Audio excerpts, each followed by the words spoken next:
শরীরটা কখনো ইউনিল্যাটারাল না, আমাদের শরীরটা হচ্ছে দ্বিমাত্রিক, ঠিক আছে, বাইল্যাটারাল।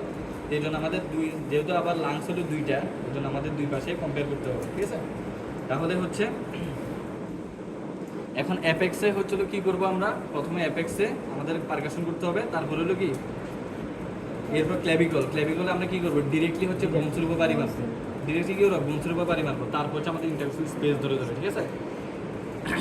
তাইলে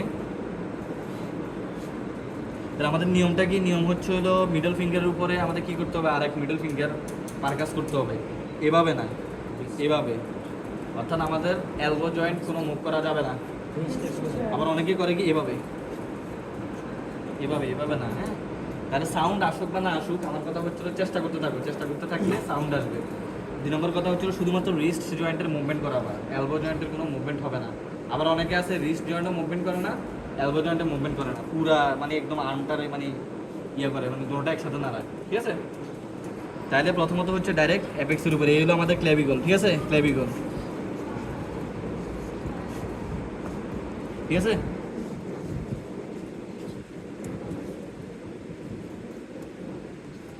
তারপরে হচ্ছে ডাইরেক্ট কি ক্ল্যাভিকলের উপরে, ক্ল্যাভিকলের উপরে এখানে তুমি 2 আঙ্গুল ফাঁকা রেখে ডাইরেক্ট ক্ল্যাভিকল, তো ক্ল্যাভিকলে মারলে আমাদের কোনো সাউন্ড আসবে না, ঠিক আছে।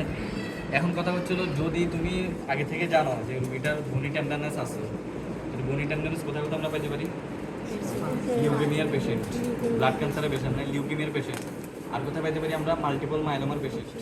তাদের কি থাকে শরীরে পছন্দ, আবার দেখা যাচ্ছে ডেঙ্গু ফিভার, ব্যাক মানে বোন পেইন থাকে, ঠিক আছে, বোন ব্যাক মানে একদম ব্রেকিং পেইন থাকে। তো যদি মনে করো যে রুগীটা আগে থেকে তুমি তো হিস্ট্রি নিবা, সারা তো এক্সটার্নাল তো শুরুতে তোমার কাছে আসবে না, তুমি তো অবশ্যই তোমার একটা লং কেস দিলে বা শর্ট কেস দিলে তোমার জিজ্ঞেস করে নিতে হবে কি রুগীর শরীরে ব্যথা আছে কিনা, অথবা তুমি আগে থেকে হিস্ট্রি নিয়ে জানতে পারবো যে রুগীটা ব্যথা আছে কিনা। তাহলে ক্ল্যাভিকলের উপর একটু আস্তে পারকাস করে যদি ব্যথা থাকে, হ্যাঁ, তাহলে রুগী চিল্লান মেরে উঠবে, ঠিক আছে। এখন কথা হচ্ছিল আমাদের তো আমি বলছিলাম কি যে কোনো এক্সামিনেশন শুরু করার আগে অবশ্যই মিড চেস্ট মিড থাই এক্সপোজার করে নিতে, ওকে। এরপরে হচ্ছিল যদি আমি এটাকে ক্ল্যাভিকল চিন্তা করি, তাহলে এটার মিড পয়েন্ট এটা, তাহলে আমাকে এই বরাবর যাইতে হবে, ঠিক আছে। তাহলে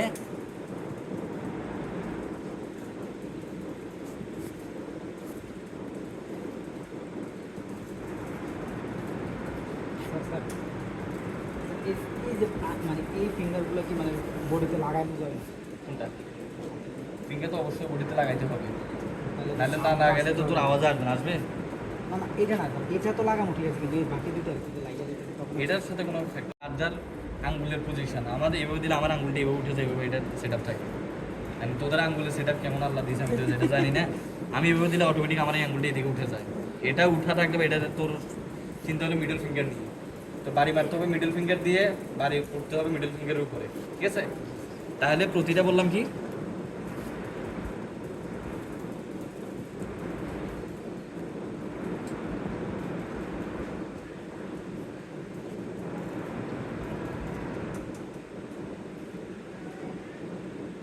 দেখো এদিকে কিন্তু একটু সাউন্ডটা কম আসে, ঠিক আছে। তাহলে কথা হচ্ছে হলো যখন আমি তাহলে এভাবে হচ্ছিলো, আমি এভাবে বললাম, এখন কথা হচ্ছে হলো এটা গেল আমাদের কি মিড ক্ল্যাভিকুলার লাইন। এখন আমাদের কি করতে হবে মিড এক্সিল, তো মিড এক্সিল লাইন ওর ভাবে এভাবে করেন, হ্যাঁ, পেশেন্টকে এভাবে 2 হাত দিয়ে তোমার জায়গাটা স্পেস তৈরি করে নিতে হবে, ঠিক আছে। তো মিড এক্সিলারি লাইনে অনেক সময় আওয়াজ নাই আসতে পারে, কিন্তু তোমাকে অ্যাটেনশন ক্রিয়েট করতে হবে, যেমন এই আমার যেরকম আওয়াজ আসছে এরকম একটা আওয়াজ আনতে হবে। তো জিনিসটা হলো কি আমি অনেক বছর পর প্র্যাকটিস বলতে কি আমরা তো সবসময় প্র্যাকটিস করি না, ঠিক আছে।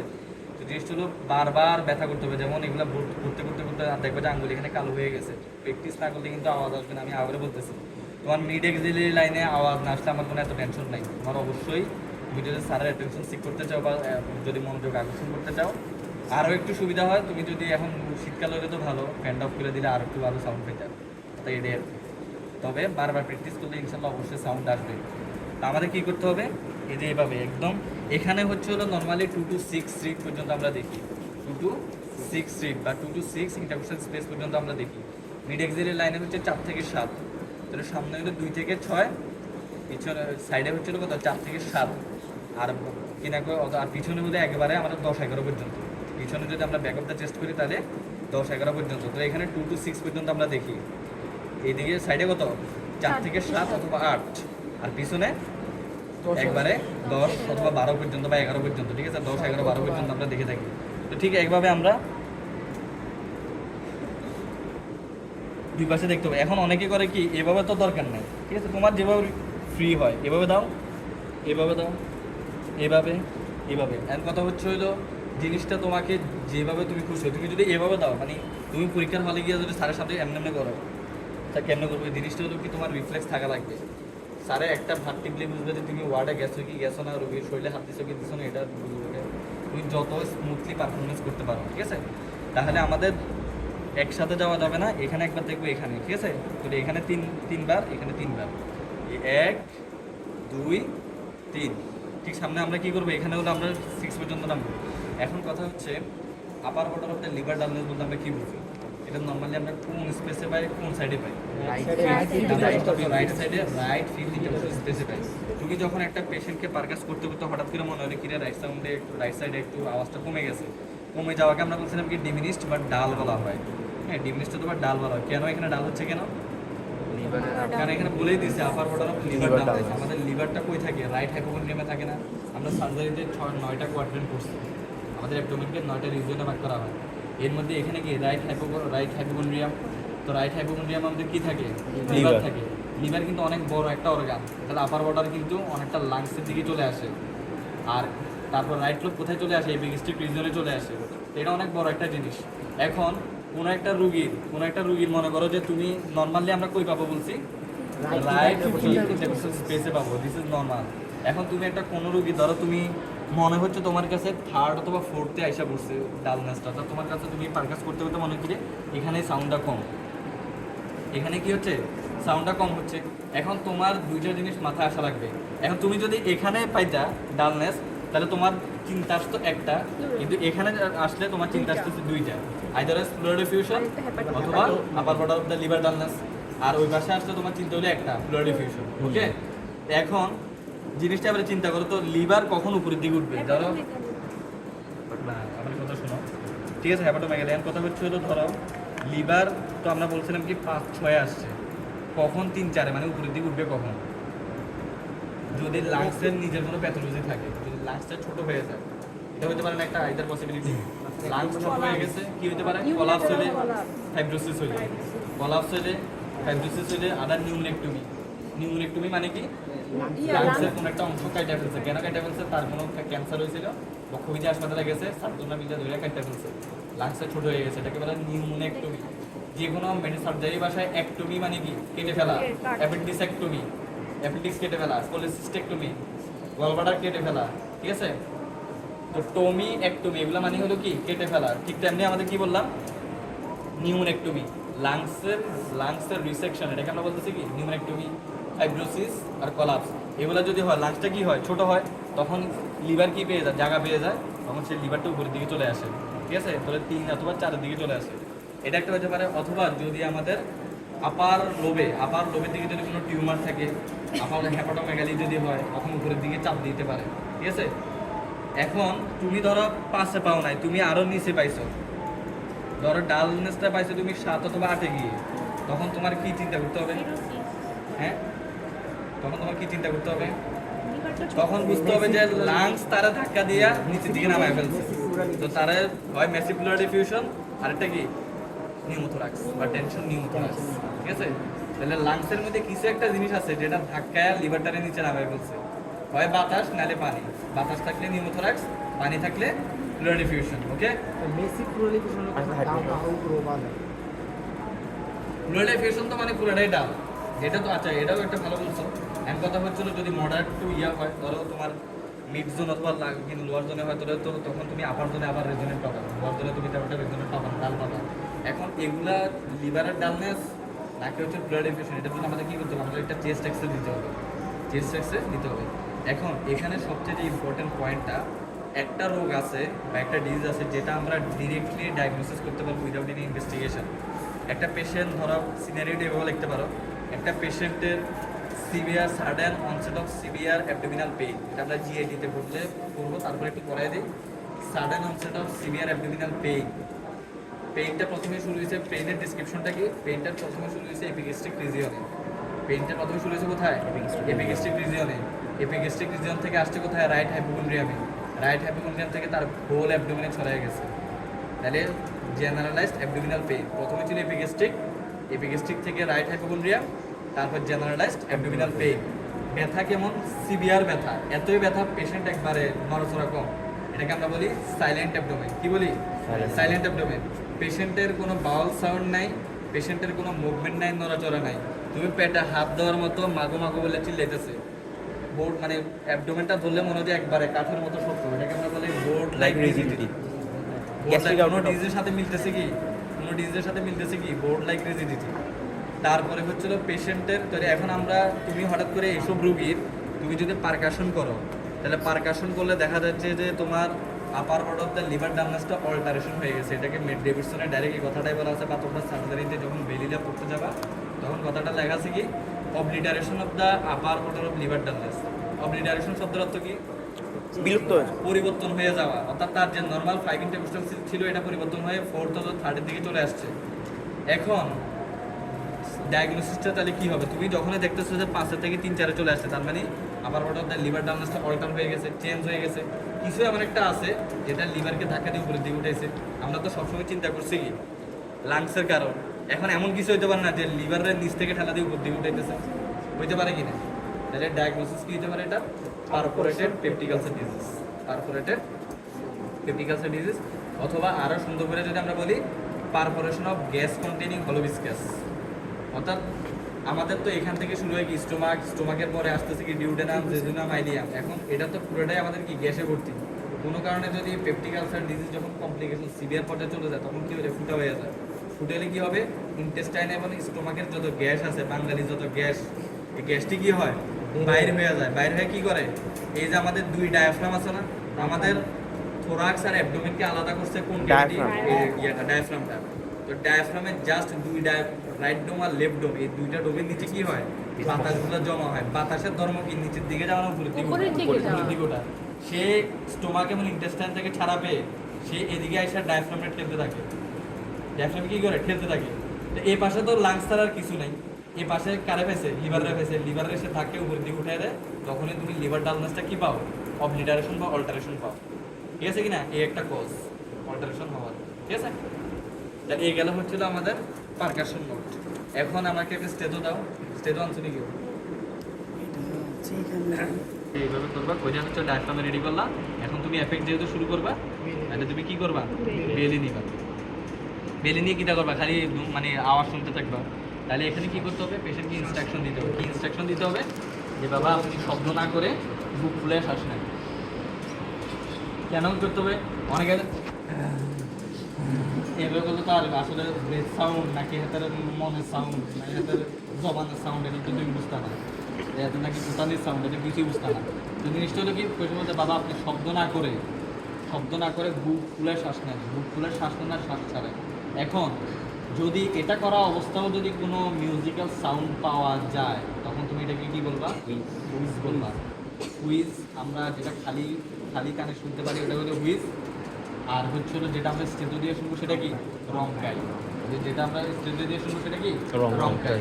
ওকে, তাহলে এগুলো দেখে নিলাম, দেখে নেওয়ার পর কানে দিলাম, কানে নেওয়ার পর এখন কি বেলে আছে নাকি ইয়েতে আছে দেখলাম, বেলে আছে। বাবা আপনি আওয়াজ না করে বুক ফুলে শ্বাস নেন। হ্যাঁ,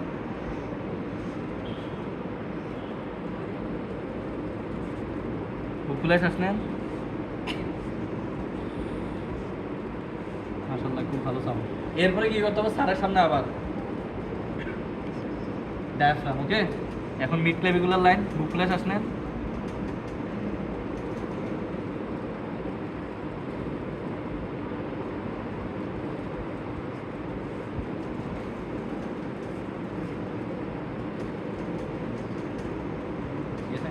ঠিক একইভাবে কি করতে হবে?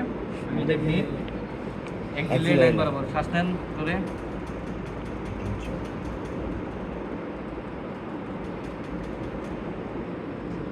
ঠিক এইভাবে 3টে কোয়াড্রেন্টে আমাদের দেখতে হবে। ঠিক আছে, এখন যখন আমরা ব্রেথ সাউন্ড শুনতে যাব তখন আমরা একটু এত তাড়াতাড়ি তো দেওয়ার দরকার নেই। তুমি এখানে স্টেজও দিছো মানে একবারে ম্যারাথন দৌড় শুরু করছো, উসাইন বোল্টের মতো জিনিসটা এমন না।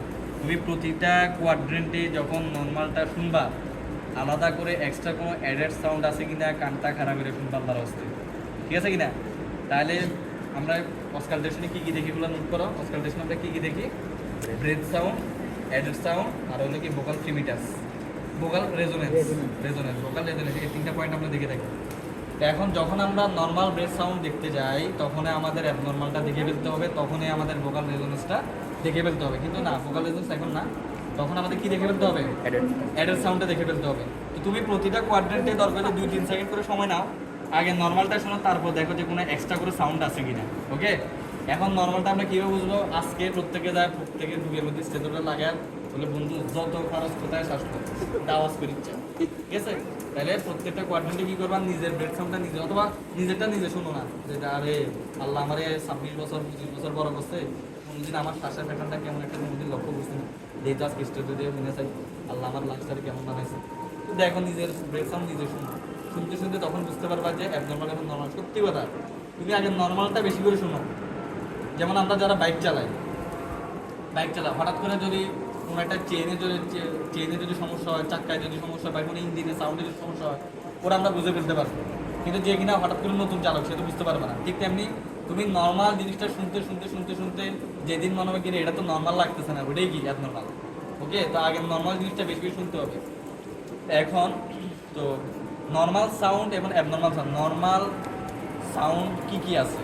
নর্মাল সাউন্ডকে আমরা 3টা ক্যাটাগরিতে ভাগ করি। নর্মাল সাউন্ডটাকে আমরা বলি ভেসিকুলার ব্রেথ সাউন্ড। লেখো, নর্মাল ব্রেথ সাউন্ডটাকে আমরা কি বলি? Vesicular breath sound. কি বলি? Vesicular breath sound, vesicular breath sound. আর কি ব্রেথ সাউন্ড হতে পারে? Bronchial breath sound. কি হতে পারে? Bronchial breath sound. আর কি হতে পারে? বেসিকুলার, নর্মাল, প্রথমটা নর্মাল, আর বাকিগুলো অ্যাবনর্মাল। তাহলে ব্রেথ সাউন্ড নর্মাল এবং অ্যাবনর্মাল। নর্মালের মধ্যে কি আছে? এটা হলো ভেসিকুলার ব্রেথ সাউন্ড। অ্যাবনর্মালের মধ্যে কি আছে?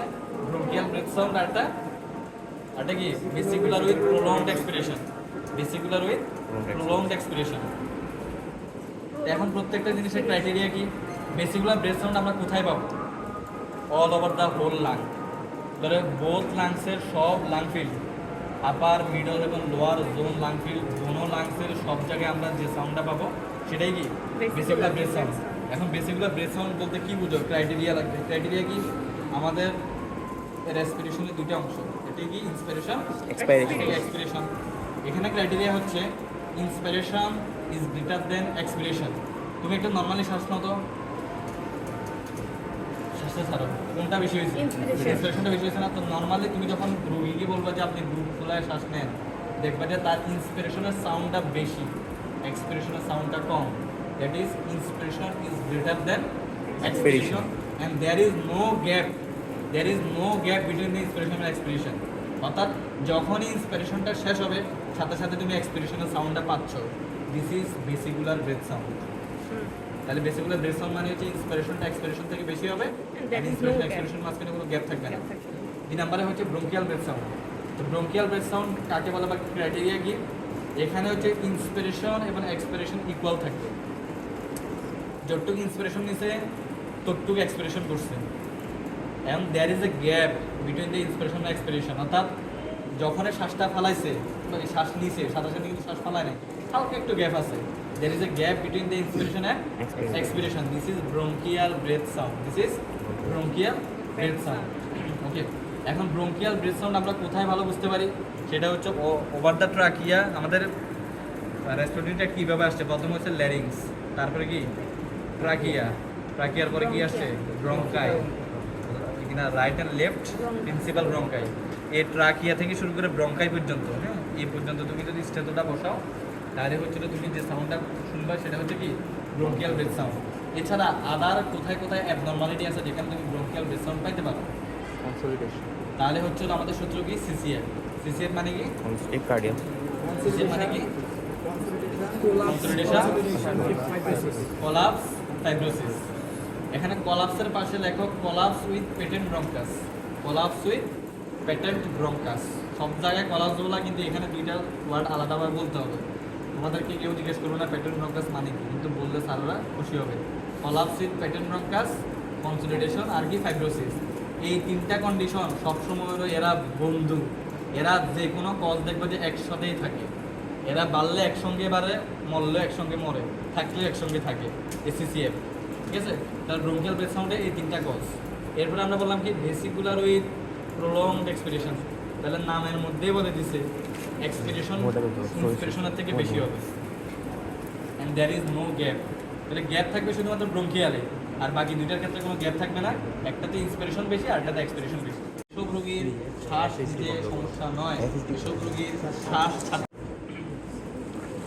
তাহলে আমি যখন ব্রেথ সাউন্ড শুনতে যাব তখন হচ্ছে আমাদেরকে কান খাড়া করে অ্যাডেড সাউন্ডটা শুনতে হবে। কি কি অ্যাডেড সাউন্ড মানে অতিরিক্ত কি কি সাউন্ড আছে? একটা হলো ক্রেপস বা crepitation, CREPS, Krebs oblique crepitation. Crepitation এক নম্বরে লেখো। 2 নম্বরে হচ্ছে হলো প্লুরাল রাব, প্লুরাল রাব, RUB রাব। আবার ওই যে আমরা ফেনীর মানুষ, নোয়াখালীর মানুষ রাব বলতে কিটা বুঝি? আর এটা তো ঠিক আছে, আর কি আছে? ওই যে খেজুর রসটারে জাল দিতে দিতে একবারে ঘন করে ফেলে না কালোটারে, এটা আমরা রাব বই অনেক। আমাদের গ্রামে রাব বলে, আমাদের গ্রামে উত্তরবঙ্গে বলে লালি, লালি বলে একবারে লিখে যেটা লালি। তাহলে তাহলে আমরা কি দেখবো? প্লুরাল রাব দেখবো, ক্রেপস দেখবো, আর কি দেখবো? হুইজ আছে, রংকাই আছে কিনা, রংকাই, রংকাই। আর কি দেখবো? রংকাই দেখবো। তো রংকাই হুইজ আমি অলরেডি পড়াই ফেলছি। এখন আছে কি ক্রেপস। তাহলে রংকাই মানে কি? এটা মিউজিক্যাল একটা বাঁশির মতো একটা সাউন্ড পাওয়া যাবে। এটা কোনোদিন যদি অ্যাজমার পেশেন্ট পাও, আল্লাহর হস্তে সবাই দেখবা, ওয়ার্ডের দেখবা, আসে কি না, ফুল মেডিকেল অ্যাভেলেবেল পাওয়া যায়। ওকে, তাইলে হচ্ছে হলো কি মিউজিক্যাল সাউন্ড আমরা রংকাই দেখলাম। এখন আমরা আসলে ক্রেপস বা ক্রিপিটেশন। এখন বলতে স্যার কেমনে বুঝবো এটা ক্রেপস বা ক্রিপিটেশন? খুব ঠান্ডা মাথায় কান খাড়া করে শুনতে হবে। শব্দটা কেমন? শব্দটা হলো পটপট শব্দ, পটপট, বাবলিং সাউন্ড, বাবলিং। আরও যদি আমি সুন্দর করে বুঝাই, শীতকালে রবিউল তার গার্লফ্রেন্ডকে নিয়ে মনে করো ওই যে শালবন বিহারে ঘুরতে গেছে। ঘুরতে যাওয়ার পর পাতার নিচে শালবন পাতা পড়ছে, পটপট মরমর করে আওয়াজ করছে, মরমর পটপট করে যে আওয়াজটা রবিউলের কানে, সে আওয়াজটা এখনো বাসে। সে স্যারে পড়াইছিল এটা ক্রিপিটেশন। সে তার গার্লফ্রেন্ডকে বলতেছে, তুমি জানো সাকিব স্যার একদিন পড়াইছে, এটা হলো ক্রিপিটেশন। ঠিক আছে কিনা? তাহলে ওই সাউন্ডটাকে কল্পনা করতে হবে। আরও আধুনিক যুগ আছে, তুমি ইউটিউবে সার্চ দাও ক্রেপস সাউন্ড কেমন হয়, লেখো ক্রিপিটেশন সাউন্ড। কত সুন্দর বেটারা তোমাদের দিকে পরিশ্রম করে ভিডিওটি অডিওটি তৈরি করে রাখছে, অনেক আছে। রংকাই সাউন্ড সার্চ দাও, অনেক আছে। তারপরে হচ্ছে হলো তোমার ওই যে রাব আছে, অনেক আছে, সব কিছু আছে। তাহলে হচ্ছে হলো পটপট বা বাবলিং সাউন্ড যেটা আওয়াজ হয়, তাহলে সেটাকে আমরা বলি ক্রেপস বা ক্রিপিটেশন। তুমি শুধু ভাই MBBS লেভেলে তুমি শুধু ক্রেপস শব্দটা মানে আওয়াজটা পাইলে, এটা আসলে পাওয়া যায়। কোনোদিন যদি প্লুরাল এফিউশন যদি মোটামুটি ভালোই যদি পানি থাকে, তুমি যদি আওয়াজ একটা পটপট পট করে এটা আওয়াজ করে, এটা পাবা, এটা কমন অনেক। এখন এটা কি করতে হবে? বেশি বেশি রুগীদের, তোমার বুকে হাতাইলে তো আর ক্রেপস পাওয়া যাইতো না। বেশি বেশি রুগীদের বুকে যদি স্থিত বসাও, তাহলে তুমি পাইলেও পাইতে পারো অমূল্যরত। ঠিক আছে, ক্রেপস তুমি পাইতে পারো ইউরেকা বলে। ওকে, তাহলে ক্রেপস 2 ধরনের আছে, একটা ফাইন ক্রিপিটেশন আর একটা হলো কোর্স ক্রিপিটেশন। ফাইন ক্রিপিটেশন আর একটা হচ্ছে কোর্স ক্রিপিটেশন। তাহলে যেটা পট করে বাবলিংয়ের মতো সাউন্ড হয় সেটা হলো ফাইন ক্রিপিটেশন। যেটা শুকনো পাতার মতো মরমর সাউন্ড হয় সেটাকে আমরা বলি কোর্স ক্রিপিটেশন। তো ফাইন ক্রিপিটেশন আর হলো কি কোর্স ক্রিপিটেশন। ফাইন ক্রিপিটেশন আমরা কোথায় কোথায় পাই? 2টা কন্ডিশনে পাই। একটা হলো pulmonary fibrosis, pulmonary oedema. Pulmonary fibrosis, pulmonary oedema. আর কোর্স ক্রিপিটেশন কোথায় কোথায় পাই? বাকি যতগুলো কজ আছে, lung abscess, bronchiectasis, COPD, lung abscess, bronchiectasis, COPD, tuberculosis, pleural effusion, এগুলা টিউবারকুলোসিস, প্লুরাল এফিউশন। বাকি আদার কজগুলোতে সব কি পাওয়া যাবে? কোর্স ক্রিপিটেশন পাওয়া যাবে। আর ফাইন ক্রিপিটেশন পাওয়া যাবে কোথায়? Pulmonary oedema, pulmonary fibrosis. এটা হচ্ছে ক্রেপস বা ক্রিপিটেশন। আর বাকি একটাই আছে, সেটা হলো কি প্লুরাল রাব। রাব শব্দের হচ্ছে কি? রাব আমরা বলি রাবিং করা, রাবিং। সবাই একটু হাতে হাতে ঘষো তো, সাউন্ড পাচ্ছ না, মনে হচ্ছে একটা ঘষা খাওয়া সাউন্ড। তো এখন বুঝতে হবে, এটা আরও ভালো বুঝবে, তুমি ইউটিউবে সার্চ দাও রাবিং কেমন হয়, প্লুরাল রাব দেখে সাউন্ড দাও, দেখো যে অডিও আসে পড়ছে, কানে হেডফোন দিয়ে শুনবা। তাহলে প্লুরাল রাব, ঘষা খাওয়া একটা সাউন্ড, মনে হচ্ছে যে প্লুরাতে বাড়ি খাচ্ছে, এরকম ঘষতেছে কেউ ভিতরে থেকে, এটাকে বলে প্লুরাল রাব। তো প্লুরাল রাবের কজ কী হতে পারে? প্লুরিসি হতে পারে। প্লুরিসি মানে কি? ইনফেকশন বা ইনফরমেশন অফ দ্য প্লুরিসি। তারপরে কি হতে পারে? Thromboembolism, pulmonary thromboembolism, pleurisy. Pericardial effusion, pleural effusion, pulmonary thromboembolism. আর হচ্ছে কি প্লুরেসিভ, এগুলো হচ্ছে প্লুরাল রাগ। এই গেল আচ্ছা আরেকটা পয়েন্ট আছে, সেটা কি ভোকাল ভোকাল রেজোনেন্স। আমি বলছিলাম যেটা পালপেশনে সেটা হলো ফ্রিমিটাস, যেটা অসকালটেশনে সেটা হলো কি ভোকাল Resonance. রেজোনেন্স। তো আমি বলছিলাম কি এই যে রুগী যে সাউন্ডটা করতেছে, এই সাউন্ডের তীব্রতাটা কেমন, ফ্রিকোয়েন্সিটা আমরা যখন হাত দিয়ে বুঝবো সেটাকে আমরা বলি ফ্রিমিটাস, যখন আমি স্টেজো দিয়ে শুনবো সেটা হলো কি Resonance. রেজোনেন্স। আমরা ওইখানে বলছিলাম 1 1 3 3, ঠিক এভাবে বলতে হবে কি 1 1 3 3। এখন এটা শুরু করার আগে তাহলে আবারও ঠিক একইভাবে পজিশন করার পরে হচ্ছে হলো বেলে নাকি ডায়াফ্রাম, আগে ডায়াফ্রাম এই বেলি নিবা, এই বেলি নিলেন, নেওয়ার পর যে বাবা 1 1 বলেন বলেন। দেখো বিশেষ করে ভোকাল রেজোনেন্স কি জিনিস এটা আজকে যায় সবাই দেখো, নিজের মুখে নিজে স্টেজে বসে দেখো কত সুন্দর শোনা যায় ভোকাল রেজোনেন্স, ঠিক আছে?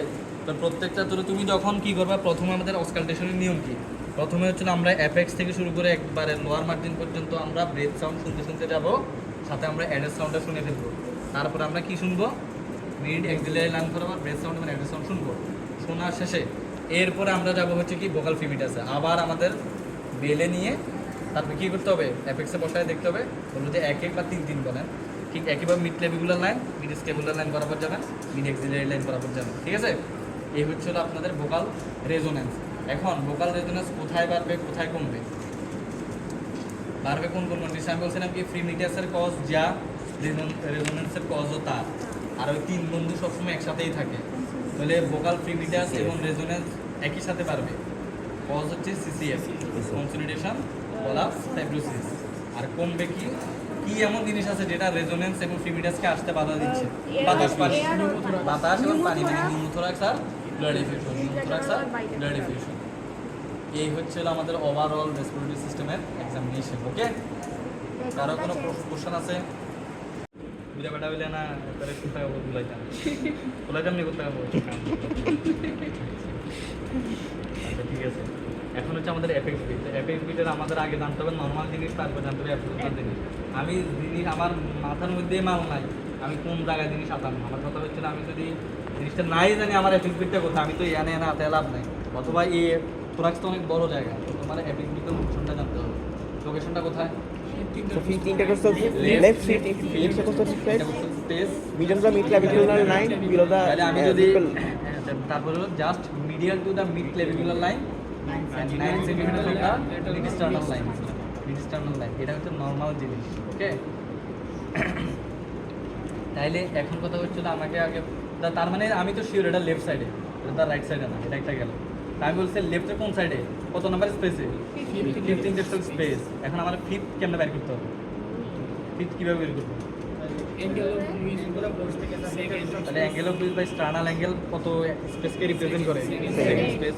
তাহলে যদি আমি দেখি যে তার হচ্ছে যে এখানে এই যে উঁচা জায়গাটা, হ্যাঁ এখানে বরাবর যদি আমি যাই তাহলে এটা কি সেকেন্ড, তারপরে হলো কি থার্ড, তারপরে কি ফোর্থ, তারপরে কি ফিফথ। এই যে এখানে কিন্তু এদের নিপল একদম লেফট নিপল। আমার কথা হচ্ছিল এখানে যদি লেফট নিপলটা হয়, এই লেফট নিপলে medially just medial to the, এখানে কি আছে just medial to the mid clavicular line, অথবা just medial to the left nipple, below and medial to the left nipple. তাহলে এই পর্যন্ত আমি গেলাম কি ফিফথ ইন্টারকোস্টাল স্পেস। এখন আমাদের এটা যদি স্টার্নাম হয়, অথবা তুমি যদি এখানে যাও, আমার যদি স্টার্নাম হয়, এখন তুমি মাপ দাও।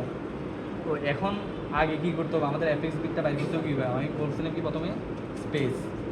এখন এখানেও আরেকটা কথা আছে, আমি তো তোমার এখন লোকেশনটা বোঝানোর জন্য বলছি। তুমি যখন স্যারদের সামনে এক্সামিনেশনে যাবা, তোমার যখন বলবে যে পারফেক্ট দ্য অ্যাপেক্স বিট, তখন তোমাকে আগে শুনতে হবে যে কোথায় অ্যাপেক্স বিটটা তুমি পারফেক্ট করতে পারতেছো, এরপর তুমি স্পেস কাউন্ট করবে।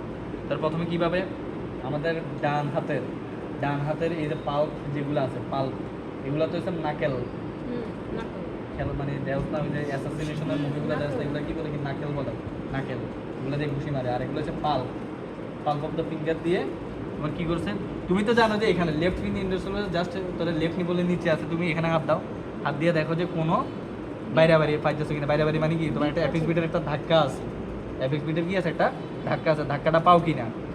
যদি পাও, ধরো তুমি কথার কথা এখানে পাইছো, এখন এটা কত নাম্বার স্পেসে আছে এখন তোমাকে কাউন্ট করতে হবে। তখন কাউন্ট করতে হবে কীভাবে, এক্সটার্নাল অ্যাঙ্গেল থেকে second, fourth, fifth, six, seven এভাবে যেতে হবে। এখন সবসময় যে তুমি ফিফথ ইন্টারকোস্টাল স্পেসে পাবা বিষয়টা এমন না।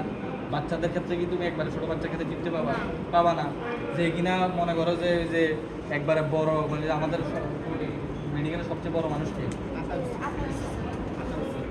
তাছাড়া আছে আমার ওই যে আইয়ের স্যার আছে না, I Kamal sir. Kamal sir, Mostafa Kamal sir. এবারটা জুতা দেখছো নি, জুতা ওই যে সিঁড়ি আছে না, সিঁড়ির খাপের মধ্যে আটা নেই, এমনি করে উঠে, যারা করে উঠে অনেক কম আমার। আমার কথা হচ্ছে হলো ওই পেশেন্ট বা যারা একটু অবেস, সিভিয়ার অবেস পেশেন্ট, তো তার ক্ষেত্রে তুমি ফিফটি হিসাব করে লাভ নাই। এই জন্যই কি আগে হচ্ছে তুমি অ্যাপেক্স বিটটা পাচ্ছ কি না, পাইলে ওই জায়গায় এক আঙ্গুল দিয়ে রাখবা, দিয়ে এই আঙ্গুলটা ছাড়া যাবে না। তখন তোমার আরেক হাত খালি, এই আরেক হাত দিয়ে কী করতে হবে, এক্সটার্নাল অ্যাঙ্গেল বরাবর second, third, fourth, fifth, six, তুমি যেখানেই পাও। এটা তোমার কোনো দোষের কিছু না। তোমার কাছে তো দিবে একটা খারাপ রুগী বা একটা রুগীই তো দিবে, অথবা ডামিয়ে দিবে বা যেটাই দেবে, তোমারকে ফিক্সড পাইতে হবে বিষয়টা তো এমন না। কিছু বোধহয় আছে একবার ডাইরেক্ট স্যারের কাছে স্যার এটা লেফট ফিজ ইন্ডাস্ট্রিয়াল স্পেস 9 সেন্টিমিটার পর্যন্ত ইন্ডাস্ট্রিয়াল না, আর ভাই এটা তো তোমার একটা প্যারামিটার। তুমি যে এই রুগীর ক্ষেত্রে বা এই মানুষটার ক্ষেত্রে যে এটাই সবসময় পাবে বিষয়টা তো এমন নয়। তুমি যেটা পাইছো, ধরো লেফট 6 ইন্টারকোস্টাল স্পেসে পাইছো, আমি এখানে 6-এ পাইলাম, তখন তুমি ইন্টারকোস্টাল স্পেস করা হিসাব শেষ, তখনও তুমি আঙ্গুলটা ছাড়বা না। তখন কী করতে হবে, সেন্টিমিটারে আমাদের মাপতে হবে। তাহলে তুমি কী করবা, এখানে যদি স্টার্নামটা হয় মিড স্টার্নাল লাইন থেকে, এতে দেখো আমার এখানে আইসো কত 11, তো তোমার 9 সেন্টিমিটারে পাই যাবে, বিষয়টা তো এমন না। যার যেখানে হার্ট ফেলিওর রুগী, যার কিনা লেফট ভেন্ট্রিকুলার হাইপারট্রফি আছে, যার কিনা কার্ডিওমেগালি আছে, তার কি 9-তে পাবা, তার 10-এ পাবা, 11-তে পাবা, 12, 13, 14 পর্যন্ত পাওয়া যায়। তো জিনিসটা হলো তুমি যেটা পাও, কোনো লোক অতিরিক্ত কিছু নাই, তুমি যেটা পাও এটা স্যারকে বলো। তো তুমি প্রথমে আঙ্গুল দিলা, দেওয়ার পরে হচ্ছে হলো স্পেস হিসাব করলা, তারপরে ফিতা দিয়ে সেন্টিমিটার হিসাব করলা, তখন সুন্দর করে স্যারকে বললা যে sir apex beat is located in left 6 intercostal space 13/11 centimetre from the mid sternal line. Okay, complete. এটা গেলে হচ্ছে আমরা অ্যাপেক্স বিট আমরা এভাবে বাইর করলাম। এখন এখানে কথা আছে, যদি যেসব পেশেন্টের ক্ষেত্রে, যেমন যেসব পেশেন্ট একটু অবেস, যাদের বডির থিকনেসটা, চেস্টের থিকনেস অনেক বেশি, অবেস, লম্বা পুরুত্ব মানুষ, অথবা কোনো প্লুরাল এফিউশন, আমরা জানি কি কোন কোন কন্ডিশনে আমরা অ্যাপেক্স বিট আমরা পাই না। যদি এই জায়গায় আমাদের কি আছে, লাংস আছে, লাংসের মধ্যে যদি কোনো প্লুরাল এফিউশন থাকে, তারপরে হচ্ছিল তোমার যদি পেরিকার্ডিয়াল এফিউশন থাকে, তোমার যদি ডেক্সট্রোকার্ডিয়া থাকে, যদি অবেসিটি থাকে, তোমার অ্যাপেক্স বিটটা যদি জাস্ট রিবসের নিচে থাকে, রিবস হাড্ডির নিচে থাকে, তখন তো তুমি অ্যাপেক্স বিট পাবা না। তখন পাইতে হলে আমাদের কী করতে হবে, এই যে তুমি প্রথমে এখানে দেওয়ার পরে কিছুক্ষণ ওয়েট করলা, পাইলা না, তখন কী করতে হবে, পেশেন্টকে একটু বাম দিকে গাথন, এভাবে করে একটু বাম দিকে করে প্রায় 5 থেকে 10 সেকেন্ড ওয়েট করবা। ওয়েট করে দেখবে যে পাবে কিনা। যদি পাইছো তখন তুমি আবার আঙুল দিবে, তাও পাইলা না, লেফট ল্যাটারাল পজিশন করলা, তাও পাইলা না অ্যাপেক্স বিট, তখন কী করতে হবে, বাবা একটু বসেন, বসে এখানে হাত দিয়ে একটু ঝুঁকেন ফরওয়ার্ড, হ্যাঁ forward bending, leaning and sitting and leaning forward, এটাকে বলা হয় কি সিটিং, বসলো, লিনিং ফরওয়ার্ড, সামনের দিকে ঝুঁকলো, তাহলে এখানে হাত দিয়ে সিটিং অ্যান্ড লিনিং ফরওয়ার্ড, এখানেও কিছুক্ষণ সেকেন্ড ওয়েট করলা, যে কোনো এখানে পাওয়া যাচ্ছে। সত্যি কথা বলতে কি, আমি এতক্ষণ কিন্তু শোয়া অবস্থায় কোনো পাইনি, এখন পাইতেছি। তো কোন পজিশনে পাও এটা কিন্তু বলা যাবে না, তুমি যে পজিশনে পাও। এখন কত হলো, পরীক্ষার হলো হয়তো সময় না থাকে, তুমি একটা আন্দাজে মেরে দিবে আর কি, যদি বাঁচতে পারো আর কি, চুরিবিদ্যা। এখন তারে বসাও পাইলা না, তখন কি করবো, স্যার একটা মাথা মারা বাড়ি দিলে না পাইলে কি করে, এত কষ্ট করতেছে ফ্যামিলি খাইতেছি না, কিটা করতাম স্যার, স্যারের এই এক্সটার্নালি অ্যান্সার দিবে না।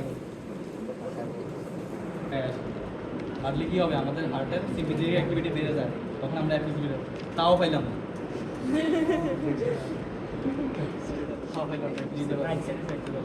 ডেক্সট্রোকার্ডিয়া হইতে পারে, অথবা রুগীটা মারা গেছে, হাতলে তো আর মারা যাবে না, রুগীদের ক্ষেত্রে বলা যাবে না, যেহেতু তোমার একটা জীবিত মানুষ বলবো যে স্যার আমি কী করতে পারি, স্যার আমি একটা ইসিজি করতে পারি, এক্সরে করে দেখবো যে তার হার্ট অপোজিট সাইডে কিনা, মানে তার অ্যাপেক্স, মানে কার্ডিয়াক অ্যাপেক্সটা রাইট সাইডে কিনা, ডেক্সট্রোকার্ডিয়া আছে কিনা, এইগুলো এটা এই হলো আমাদের অ্যাপেক্স বিট। ওকে, তাহলে আমি ওভারঅল